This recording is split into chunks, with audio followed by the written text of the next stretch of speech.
Well, I think you're absolutely right. Nothing's really changed from the 2006 study. I mean, there was, probably three things that we were concerned about in that study, and they're the same things that we're concerned about today with the governor's announcement. And number one is the risk to the cattle industry.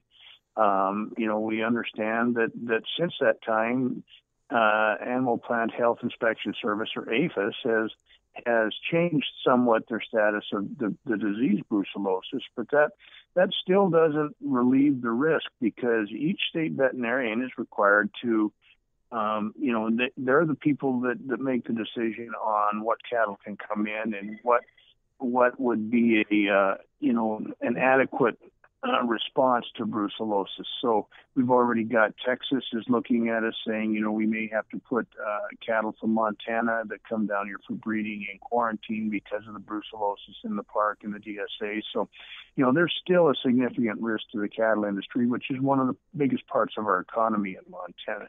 So the risk of that is still there. Cost is still a huge question. Who handles that cost? According to statute, any animals that come from a diseased herd are the responsibility of the Department of Livestock, the state veterinarian. Well, these bison will be emanating from a diseased herd, so they're, who's going to take care of it? Is it going to be the Department of Livestock or the Department of Fish, Wildlife, and Parks? The governor said they will be wildlife when they come out of the park, but if we look at both those agencies, FWP and the Department of Livestock, both of them are cash strapped. I mean, they've both struggled. The Department of Fish, Wildlife, and Parks had to increase license fees just during the last legislature in order to keep things going. I'm not sure how much more the hunters and anglers in Montana are going to be willing to pay to manage buffalo that come out of Yellowstone National Park. And I certainly know that the Department of Livestock is not in a position to spend more money on that.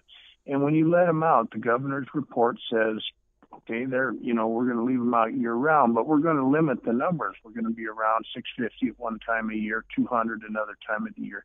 That means hazing is still going to go on. On the north side of the park, they're only going to allow the bulls to remain out of the park year round. So who's going to separate those? How's that going to be done? And who's going to pay those costs? We think they're going to be significantly more. The governor's indicated he thinks they'll be less.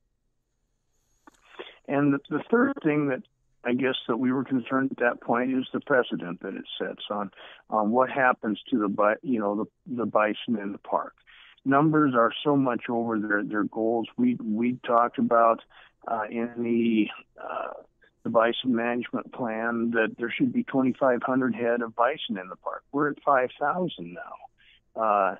So if we just continue to expand the area that we can put them in, and we don't control those numbers, it won't be a few more years, and we're going to be back to the same situation we have now, except we're going to have to expand into the Gallatin Valley or into the Madison Valley or somewhere else with those bison if Yellowstone National Park's not willing to manage their numbers.